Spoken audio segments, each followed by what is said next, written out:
Boa noite. Boa noite, queridos. Vamos já procurando os nossos lugares. Calma. Vai chegar. Vamos. Tá valendo.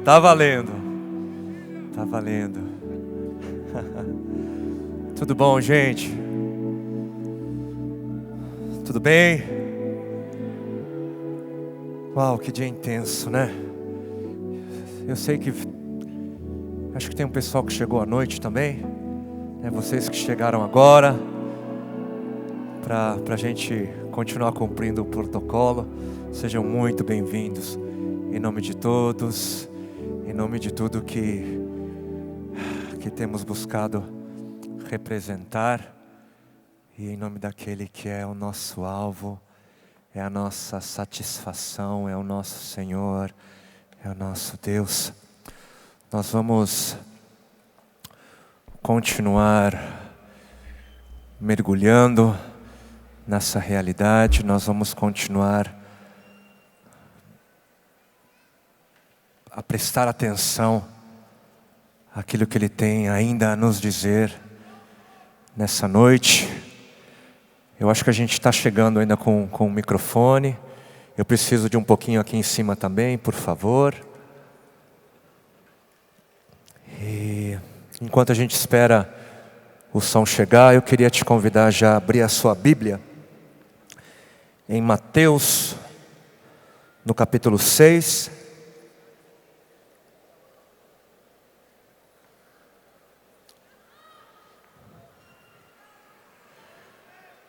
Precisamos das luzes, sim.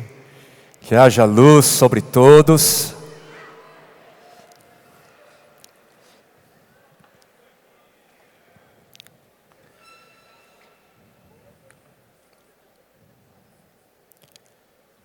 Vamos ler Mateus, capítulo 6, a partir do versículo 5.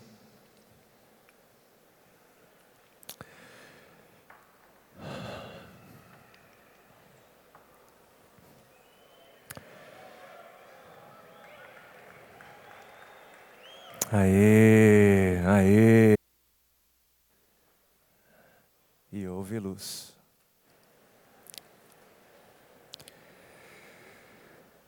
Mateus capítulo 6, a partir do versículo 5, assim nós lemos na sua palavra. São palavras do Senhor Jesus. E quando vocês orarem, não sejam como os hipócritas. Eles gostam de ficar orando em pé nas sinagogas e nas esquinas, a fim de serem vistos pelos outros. Eu lhes asseguro que eles já receberam sua plena recompensa.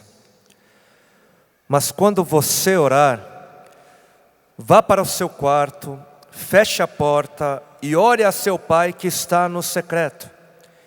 Então seu pai que vê no secreto o recompensará. E quando orarem, não fiquem sempre repetindo a mesma coisa como fazem os pagãos. Eles pensam que por muito falarem serão ouvidos. Não sejam iguais a eles, porque o seu pai sabe do que vocês precisam antes mesmo de o pedirem. Vocês orem assim: Pai nosso que estás nos céus, santificado seja o teu nome. Venha o teu reino, seja feita a tua vontade, assim na terra como no céu. O pão nosso de cada dia dá-nos hoje, perdoa as nossas dívidas assim como perdoamos aos nossos devedores, e não nos deixes cair em tentação, mas livra-nos do mal, porque teu é o reino, o poder e a glória para sempre. Amém. Pois se perdoarem as ofensas uns dos outros, o Pai Celestial também lhes perdoará. Mas se não perdoarem uns aos outros, o Pai Celestial não lhes perdoará as ofensas. Portanto, eu lhes digo, não se preocupem, não andeis ansiosos com suas próprias vidas, quanto ao que comer ou beber, nem com os seus próprios corpos, quanto ao que vestir. Não é a vida mais importante do que a comida e o corpo mais importante do que a roupa? Observem as aves do céu, não semeiam, nem colhem, nem armazenam em celeiros.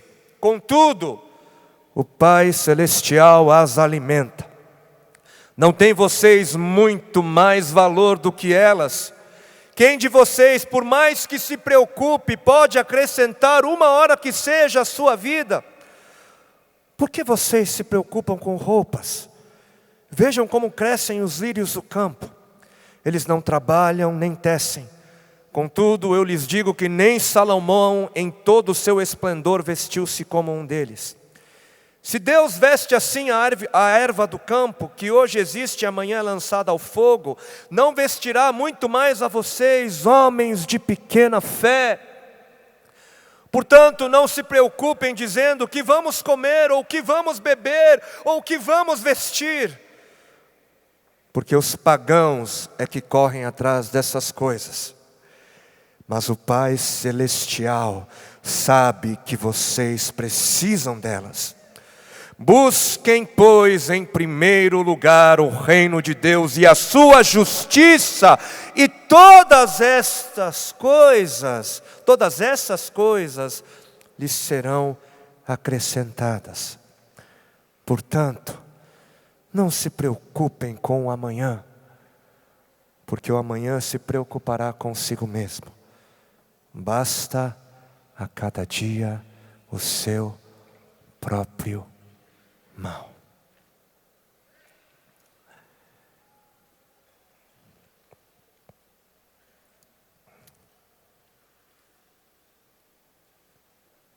Pai,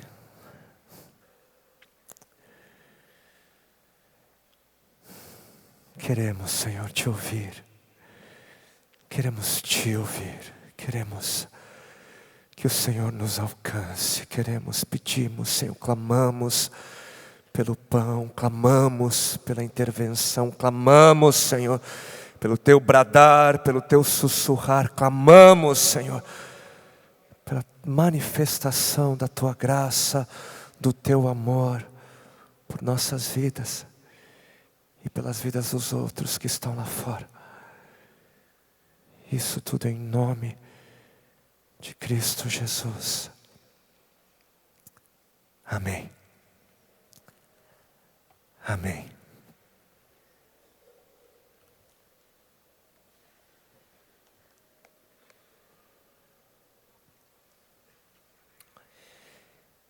Eu quero confessar que por muito tempo, mas por muitos anos eu carrego no meu coração o desejo de falar algo sobre a oração mais conhecida pela humanidade. Essa oração. Só que eu sempre fugi. Eu sempre fugi de ter de falar algo sobre o Pai Nosso, porque eu sempre desconfiei. Em algum lugar dentro de mim eu sempre soube que havia uma magnitude, que havia uma grandeza eterna por detrás dessa simples, porém profunda oração.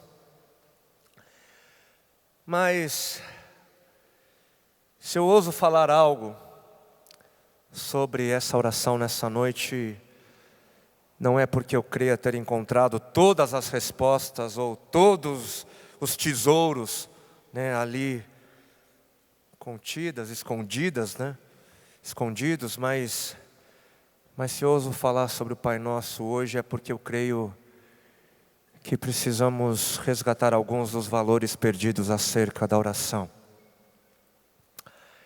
E que o Senhor nos ajude nessa hora. O Pai Nosso é um dos grandes tesouros que o Senhor Jesus deixou para a humanidade. Um dos grandes tesouros. Nessa oração a gente encontra todas as razões para se orar, todas as necessidades, tudo que diz respeito à vida, à criação, A gente encontra ali todas as diretrizes quanto aos clamores, né, dos homens. A gente encontra o Evangelho, né, tudo. Tudo é incluído e apresentado nessa simples oração. De tão simples, ela é acessível a crianças, adultos e idosos. Todos são capazes de assimilar o Pai Nosso, independente de cultura, de classe social, de escolaridade. Todos têm acesso por conta da sua simplicidade, mas ao mesmo tempo doutores e mestres, eles se debruçam, estudam durante anos e anos a oração por conta da profundeza e por conta da genialidade por detrás das palavras. E não é à toa que o Pai Nosso é de longe a oração mais recitada. Não é à toa que o Pai Nosso é de longe a oração mais memorizada. A maioria nem se lembra de quando memorizou o Pai Nosso. E de longe é a oração mais famosa e comentada de todos os tempos. Bilhões de pessoas espalhadas pelo mundo fizeram e fazem essa oração aos domingos. Numerosas são as pessoas que fazem essa oração em momentos de angústia, em momentos de necessidade, em meio às batalhas. Fazemos essa oração quando estamos com medo, quando ansiosos, quando arrependidos. E fazemos a oração do Pai Nosso em momentos de alegria, de gratidão e de louvor também. Mas eu temo que, apesar de toda essa familiaridade, eu temo que o Pai Nosso seja incompreendido por muitos. Porque alguns acham que o Pai Nosso busca responder à pergunta: o que devo dizer na oração? Ou quais são as palavras que Deus aceita em minhas orações? Ou pior ainda, alguns acham que o Pai Nosso busca responder à pergunta: o que devo dizer para ser atendido? Qual é a fórmula? Quais são as palavras certas que vão fazer com que Deus faça aquilo que eu quero?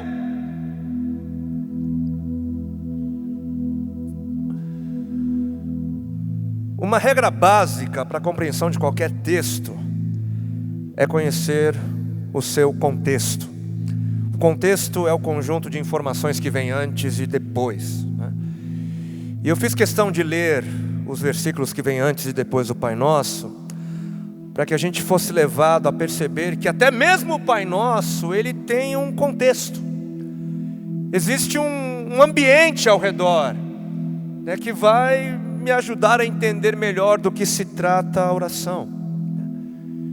Ninguém pode querer entender um texto bíblico lendo esse mesmo texto fora do seu ambiente imediato e até mesmo fora do seu ambiente mais abrangente.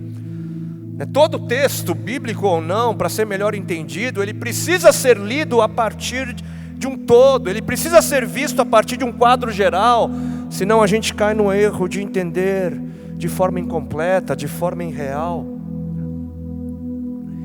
E no contexto imediato, o Pai Nosso, ele está ali inserido no capítulo 6 de Mateus.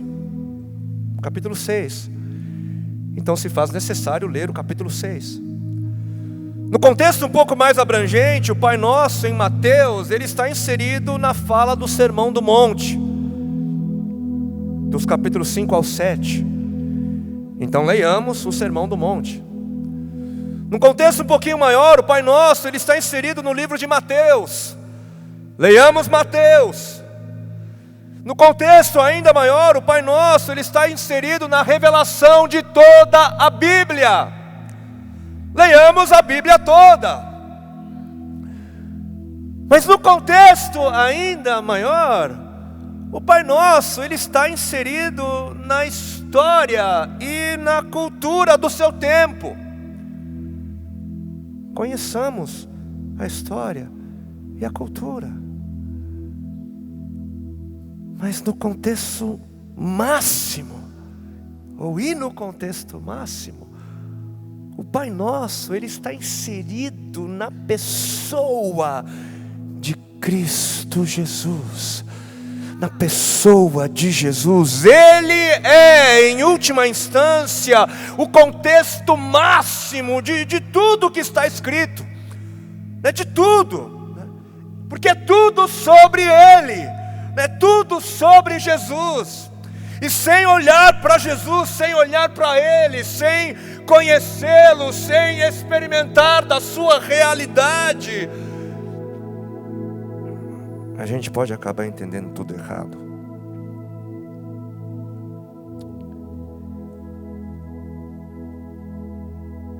Então, conheçamos a Jesus. Ninguém pode fugir disso. Se você quer compreender o que está sendo revelado, não podemos fugir disso. No contexto imediato do capítulo 6 de Mateus, nós vamos ver um pouquinho antes, no versículo 7, o Senhor nos alertando quanto ao erro de confundirmos o nosso Deus com os deuses pagãos. Vemos o Senhor dizendo que não devemos adotar a mesma conduta pagã da prática de orações repetitivas e mecânicas. Versículo 7 de Mateus 6, o Senhor ali nos disse: quando orarem, não fiquem sempre repetindo a mesma coisa, as mesmas palavras, de forma mecânica, sem coração, de forma automática, como fazem os pagãos. Eles pensam que é por muito falarem, eles pensam que é por falarem, por falarem e falarem e falarem, as mesmas palavras serão ouvidos. Versículo 8, não sejam iguais a eles, porque o seu Pai sabe do que vocês precisam antes mesmo de o pedirem. E versículo 9, vocês orem assim: Pai nosso que estás nos céus.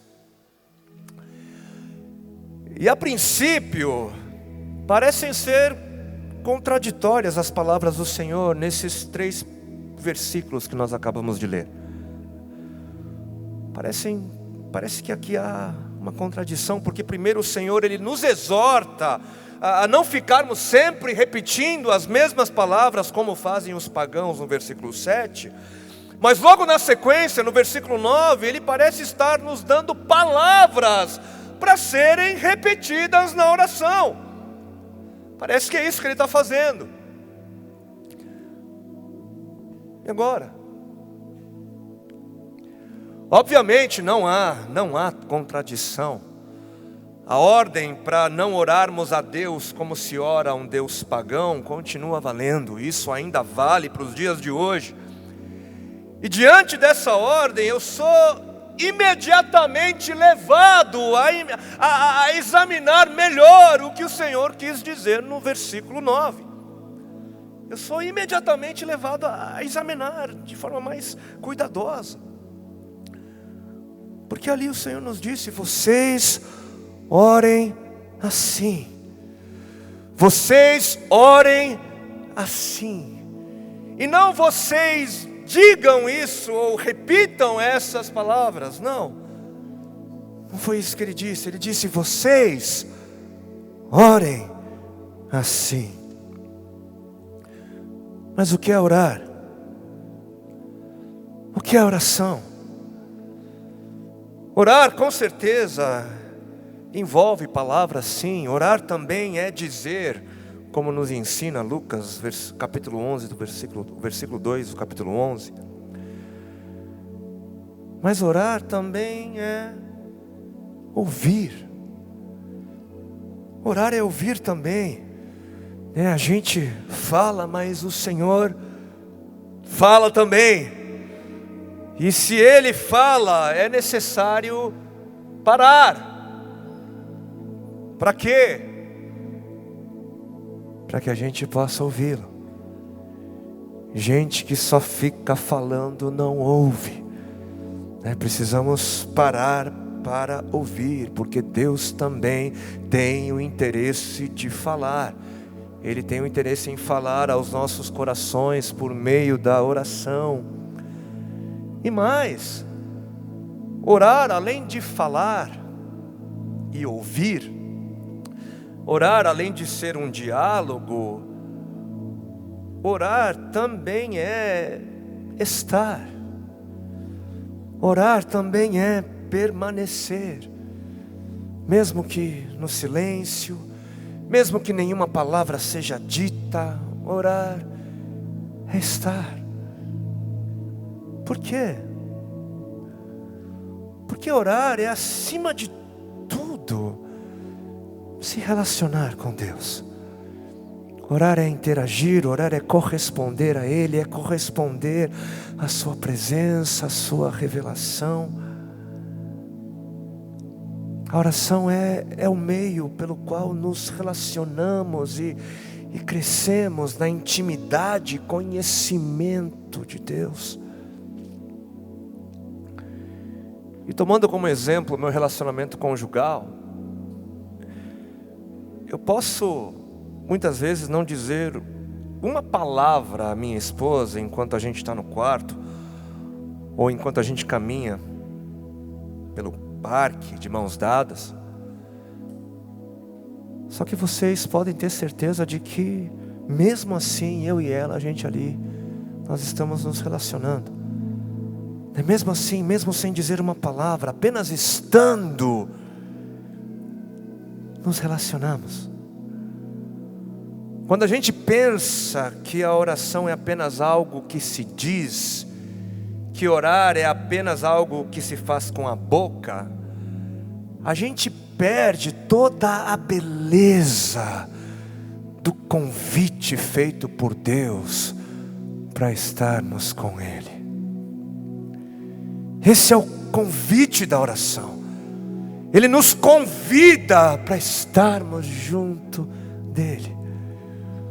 Porque Ele deseja a nossa companhia, Ele deseja a nossa comunhão. Ele, o Rei dos Reis, o Senhor e Criador de todo o universo, Ele convida a mim, Ele convida a você para estar com Ele numa audiência privada. Só você e Ele, somente você e Ele. No quarto secreto, Ele ali deseja compartilhar com você aquilo que a eternidade tem de mais preciosa, que é a vida santa de Deus.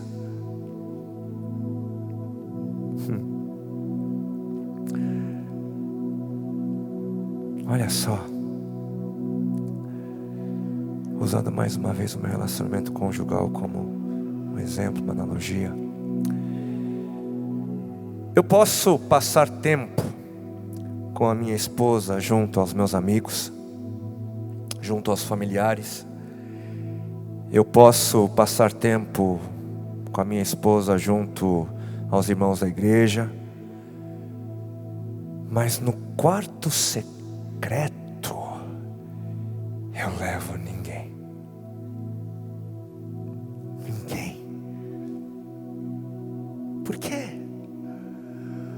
Porque é no quarto secreto onde a nossa intimidade é desfrutada e compartilhada. É lá. É lá. E foi lá no quarto secreto, no lugar onde eu levo ninguém. Foi lá onde os meus 2 filhos foram gerados.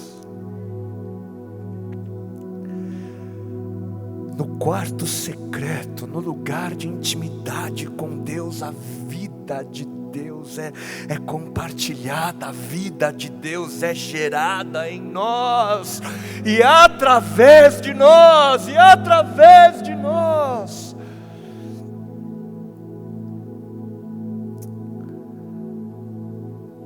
Agora, aqueles que têm um pouco mais de conhecimento da cultura na época do Senhor, esses vão se lembrar de que era costumeiro um rabi ou um mestre ensinar orações aos seus discípulos. Isso era bastante comum.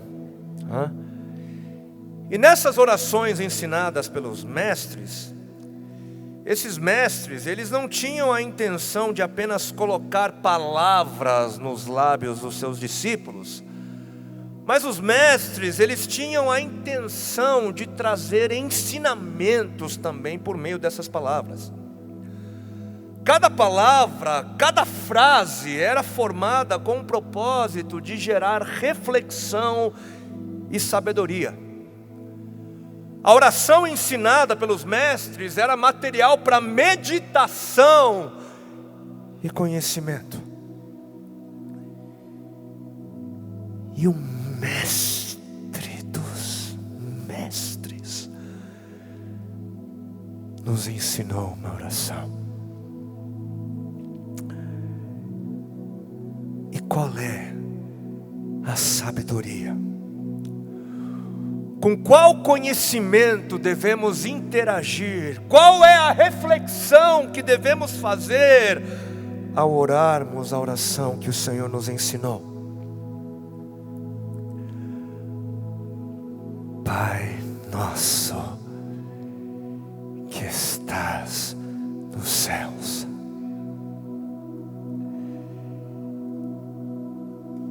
Interagimos com a sabedoria, com o conhecimento de que Ele é Pai, Ele é nosso e Ele está nos céus.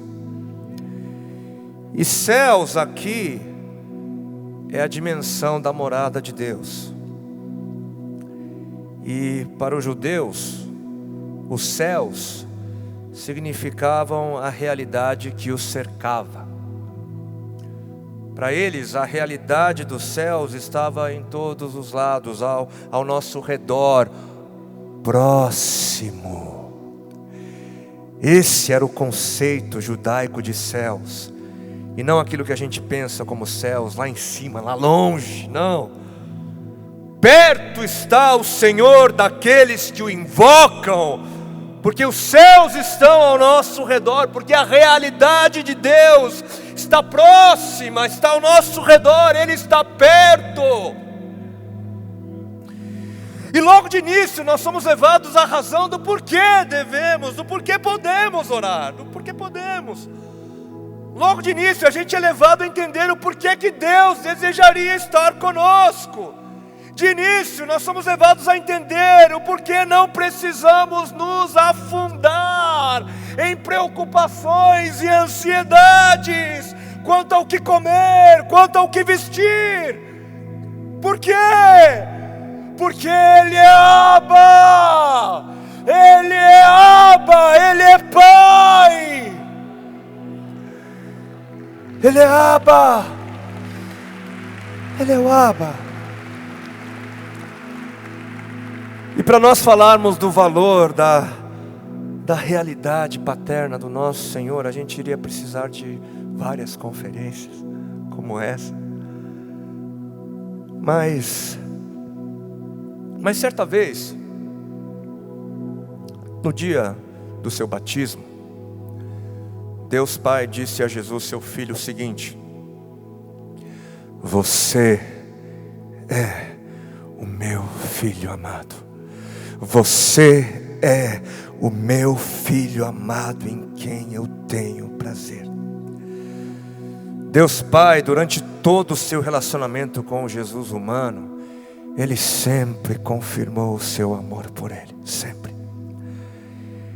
E por isso Jesus, o Senhor, Ele cria no amor do Pai, confiava no amor do Pai, mesmo tendo recebido como missão a cruz.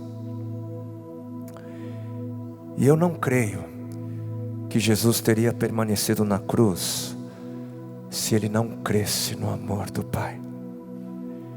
Eu creio que foi a realidade inabalável do amor do Pai que deu todas as condições para o Filho permanecer na cruz. Foi a confiança no amor do Pai que fez com que Jesus permanecesse na cruz. Foi essa a certeza. Quando as circunstâncias mudam, muitos passam a desconfiar do amor do Pai e acabam tomando medidas próprias. Quando as circunstâncias mudarem, não deixe de crer no amor do Pai. Muitos se esquecem de que ser filho de Deus implica em ser participante da cruz. Só que quando estamos fundamentados, firmados no amor inabalável do Pai, a cruz em nossas vidas não grita mais alto do que a voz do Pai que brada do alto: você é o meu filho amado, você é a minha filha amada em quem eu tenho prazer. As circunstâncias, elas podem mudar, o estado dos nossos corações podem mudar, mas o seu amor dura para sempre. Permaneça, espere. Ele é Pai, Ele é Pai, e Ele te ama.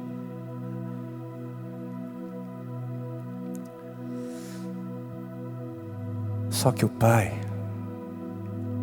Ele não é Pai meu, Ele é Pai nosso. Ele é nosso.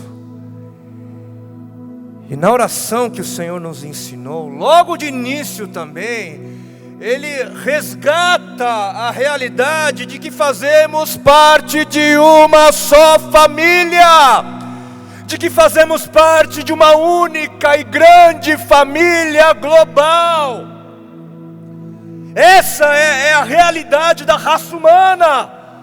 Somos todos irmãos, todos temos o mesmo Pai, temos o mesmo Criador. Ele é nosso, Ele é nosso. Mesmo quando eu sou chamado para entrar no quarto secreto e orar sozinho, eu sou levado a me lembrar de que o Pai não é somente meu. E diante da paternidade de Deus, nós somos levados a perceber que por causa disso, os índios do Amazonas, que os africanos do Saara e os nordestinos do sertão, diante dessa paternidade, a gente é levado a perceber que eles todos são nossos irmãos, o tanto quanto aqueles que já dizemos ter. São tão irmãos quanto aqueles que nós dizemos já ter, já possuir. Os excluídos desse mundo, os miseráveis, né, os samaritanos dessa terra, todos são tão nossos irmãos quanto os nossos pais e os nossos filhos.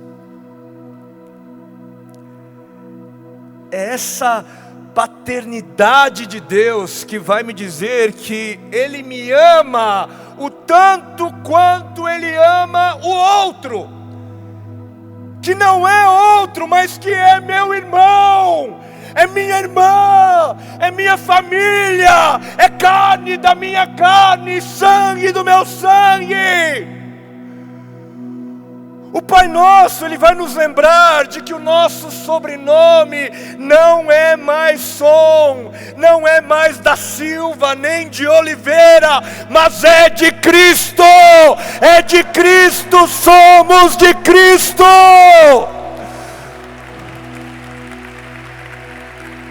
Somos uma só família, estamos todos unidos e conectados no Pai que é nosso.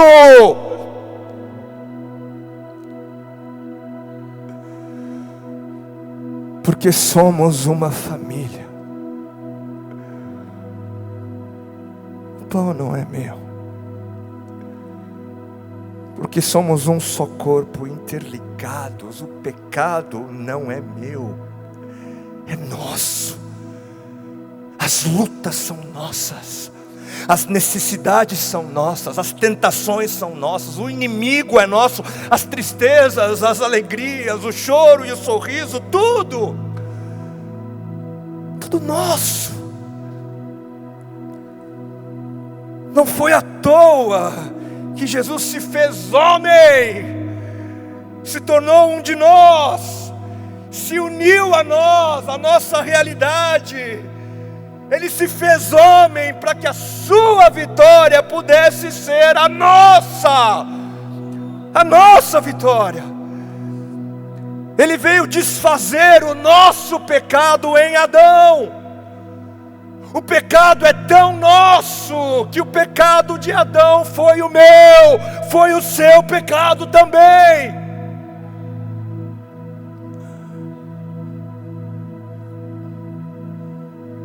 Não ousemos deixar de amar o próximo, porque ele é pecador. O pecado dele é nosso também. João 3,17 vai nos dizer que Deus enviou seu Filho ao mundo, não para julgar o mundo, não para condenar o mundo, mas para que o mundo seja salvo por ele. Quando a gente se coloca como juízes, quando a gente condena o próximo por pecados que não são apenas deles, mas são nossos, a gente se distancia e acaba excluindo, ao invés de buscar incluir.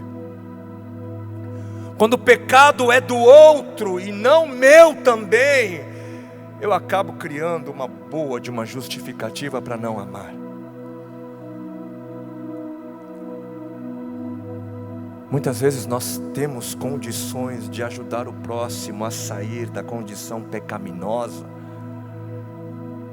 mas enquanto o pecado for apenas do outro e não meu também, não vamos querer nos envolver.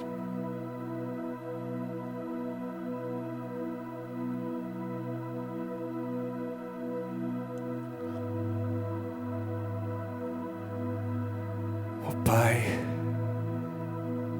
é nosso, e porque o Pai é nosso, o pão é nosso também. Porque o Pai é nosso, o pão não pode ser meu. Porque o Pai é nosso, o pão não pode ser de poucos. Existe uma razão do porquê o Pai Nosso está inserido no Sermão do Monte. Porque o Sermão do Monte, ele retrata a essência do reino de Deus. E no reino de Deus, as necessidades básicas dos filhos, pão, são supridas no amor e na bondade do Pai. No reino de Deus, pão é algo certo, é algo garantido pelo Pai.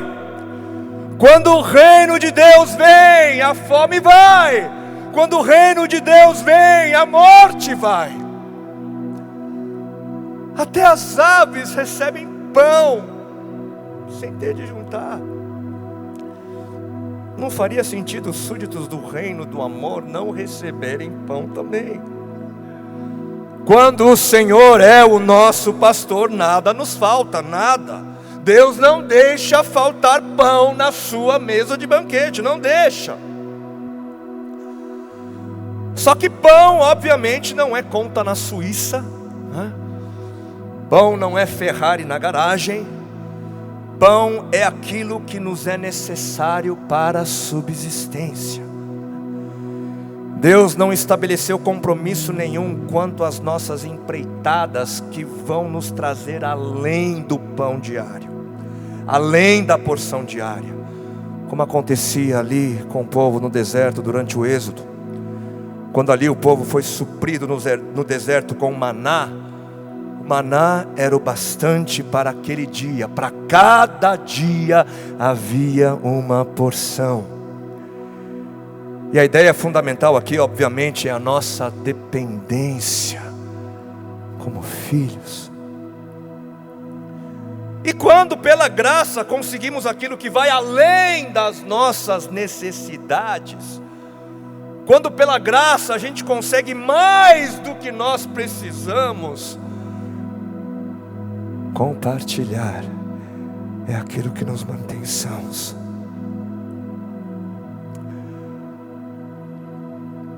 Em meio à seca no sertão, eu aprendi que o homem, quando ele não tem aquilo que lhe é indispensável, básico, ele se transforma em algo que Deus nunca planejou. Por isso que o indispensável Deus garante àqueles que são participantes do seu reino. Ele garante, porque o indispensável é o que mantém a integridade do homem. E o mesmo acontece, o mesmo fenômeno acontece quando temos demais, porém.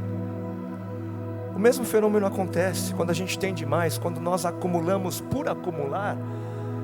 Quando o homem não compartilha daquilo que ele não precisa com aqueles que padecem por não terem o que lhe é excedente, ele também é desconstruído.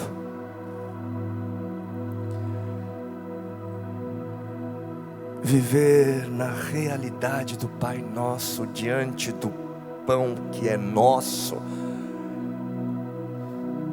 isso garante a nossa sanidade, garante a sanidade do homem. O problema da fome do mundo não é um problema da falta de recursos no planeta, mas é um problema da ganância do coração do homem, cristão ou não.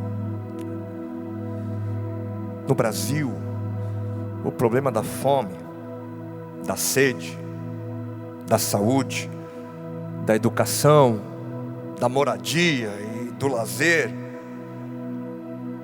essas questões não são questões de falta de soluções, o problema não é falta de recursos, mas isso é porque tem muita gente querendo fazer do pão algo só seu. Muita gente querendo fazer aquilo que é de todos, algo particular. E no blog do querido pastor Carlos Queiroz, que com muita graça ministrou nessa manhã aos nossos corações, no blog dele eu encontrei um texto que vem de encontro conosco nessa hora. Ele escreveu o seguinte, no seu blog ele escreveu que o alimento é um direito de todos os seres humanos. Quando uma minoria detém a maior parte dos bens, outras pessoas irão padecer necessidade. O problema da desnutrição para muitos está na má utilização dos recursos naturais, quando se visa apenas ao lucro e o acúmulo de capital, o que também leva à degradação do meio ambiente. Logo, o Pai Nosso não é uma prece para ser meramente repetida em nossas liturgias. Ela é a oração sobre a ética da propriedade e dos bens. Para Jesus Cristo, vale mais uma vida eticamente correta do que a oração corretamente pronunciada. Há muitos cristãos orando o Pai Nosso sem contudo expressar o reconhecimento, muito menos o arrependimento de que estão pondo muitas pessoas sob o castigo da fome e da morte. E é por causa de nosso egoísmo, revelado quando comemos muito e deixamos outros com fome, que existem muitos doentes e mortos em nosso meio. Não discernir essa realidade significa comer e beber juízo para si, conforme 1 Coríntios capítulo 11, versículos 23 ao 27. Para muitos de nós, o Pai Nosso pode ser compartilhado e dividido, mas o pão, esse não, é exclusivamente meu. Ele é o ídolo que só na reza ou na burocracia religiosa pertence ao outro. O máximo que fazemos é uma doação filantrópica de nossas sobras. E se damos as sobras, apenas denunciamos o nosso contexto de injustiça. É hipocrisia doar a sobra como se fosse um ato de misericórdia. A misericórdia se evidencia pela doação daquilo que nos faz falta. E ele finaliza o texto dizendo: não podemos mais admitir que nosso país, o maior em número de católicos e o segundo maior em número de protestantes, seja um dos países mais injustos do planeta.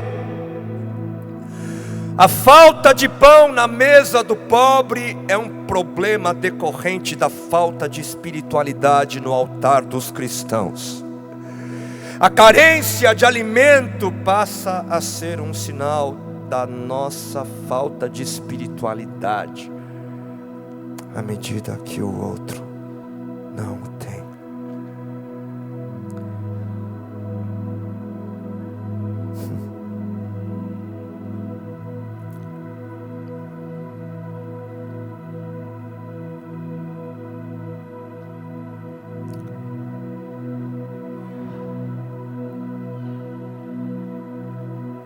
Eu não sei o que é o Evangelho para você, o que ele significa para você, mas algo me diz que quando nós vivemos diante da revelação do Pai, que é nosso, quando nós vivemos essa realidade, isso é boa notícia para os bilhões e bilhões de pessoas famintas de pão nesse mundo.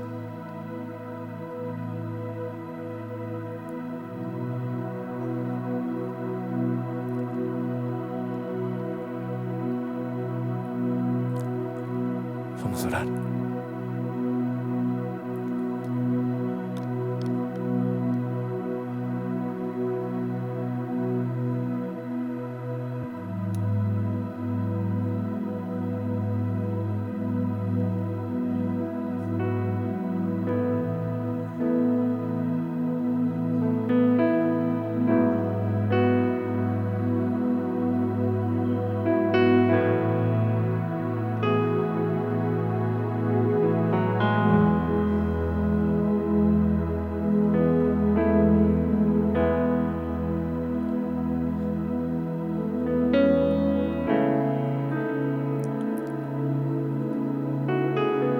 Vocês orem assim.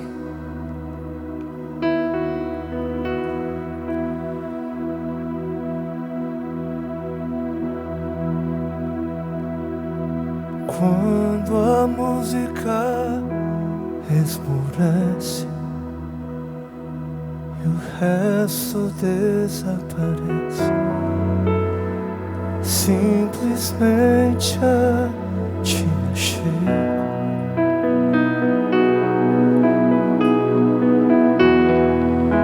Ansiando oferecer algo de valor para abençoar teu coração, mais que uma canção eu te darei, pois apenas uma canção não é o que queres.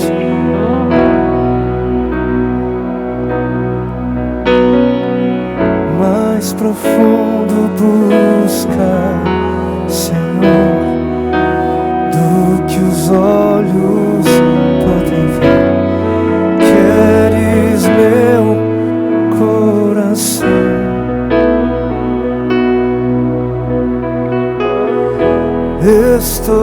voltando à essência, à essência, essência. Lô, me perdoa.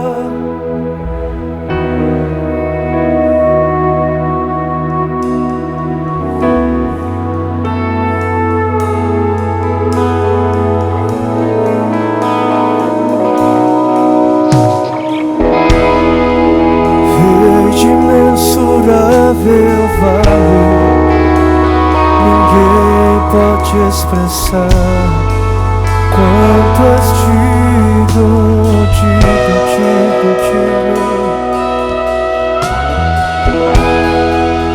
Embora eu seja pobre e fraco, tudo que eu tenho é teu.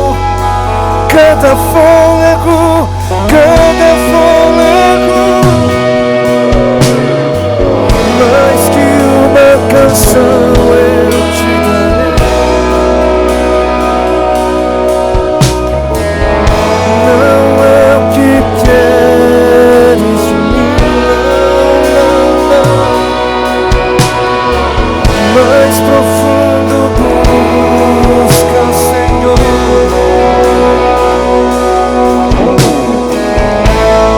Queres meu coração. Estou voltando.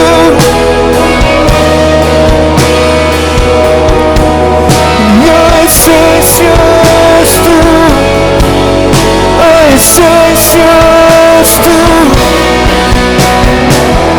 Não me perdoa.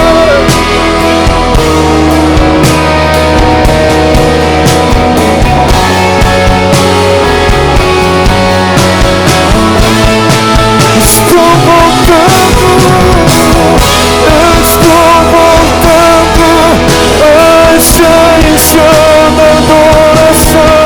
E a essência és tu, a essência és tu, Jesus. Oh, me perdoa, me perdoa, me perdoa pelo que fizemos, pelo que fizemos, pelo que fizemos dela.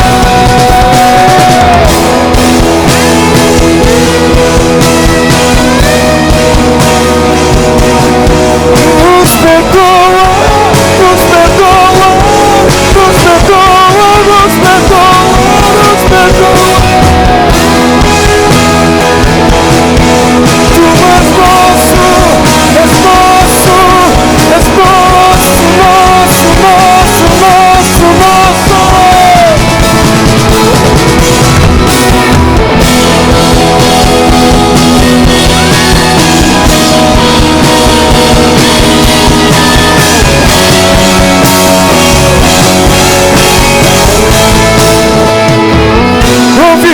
Vibramos, Senhor, com a realidade de que o Senhor é o nosso Pai.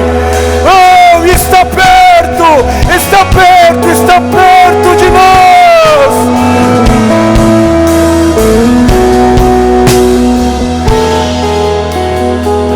Nós nos lembramos, nos lembramos, nos lembramos dos nossos irmãos. Nos lembramos da grande família, nos lembramos, nos lembramos.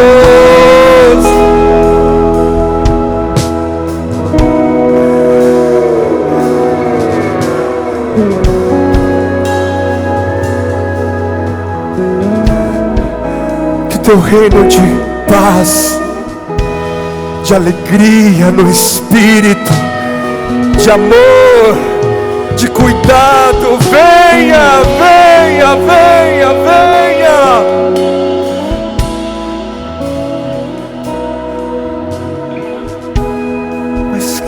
Mas para isso, Senhor, ensina-nos a orar como o Senhor orou no Getsêmani, quando Ele orou por sua vontade. O Senhor Jesus pôde fazer essa oração, Ele pôde orar, seja feita a sua vontade, porque Ele estava disposto a fazê-la, Senhor.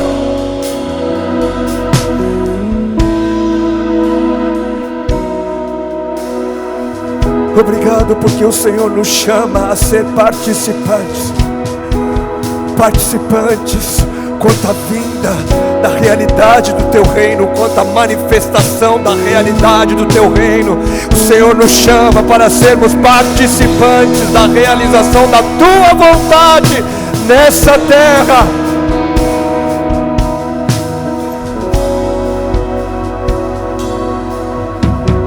Oh Deus, oh Deus, oh Deus, oh Deus, oh Pai, porque o Senhor é nosso. O pão tem que ser nosso, tem que ser nosso. Oh Senhor, aqui se encontra uma juventude, aqui se encontra, Senhor, aqueles que sonham com o futuro. Que eles possam sonhar com um futuro onde o pão não é meu, mas onde o pão é nosso. Oh Senhor, projetos de vida que incluem o outro, projetos de vida onde aquele que está ali, Senhor, Senhor, na África, no Sudão, na sarjeta, esquecido pelo mundo, mas não esquecido pelo Senhor, possa fazer possa fazer parte dos nossos projetos, os projetos de vidas aqui, Senhor, presentes.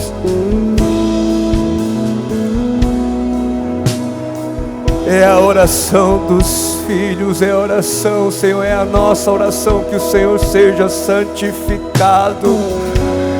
E quando o Teu reino vem, quando a Tua vontade é feita, quando o pão é nosso, o Teu nome é santificado, santificando, exaltando, exaltando, exaltando, exaltando.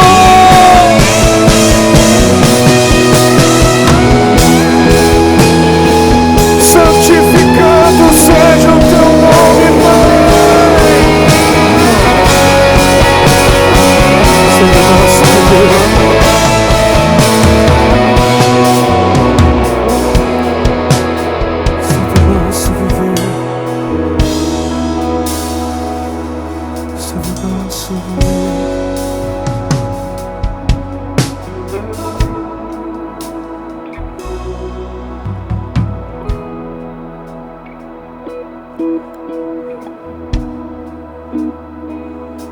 tudo sobre Ti, tudo sobre Ti, sobre Ti, sobre Ti, Senhor,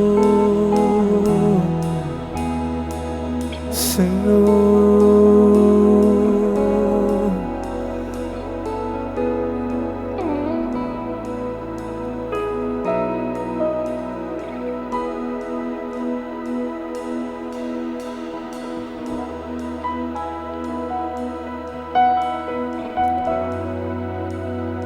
Teu é o poder,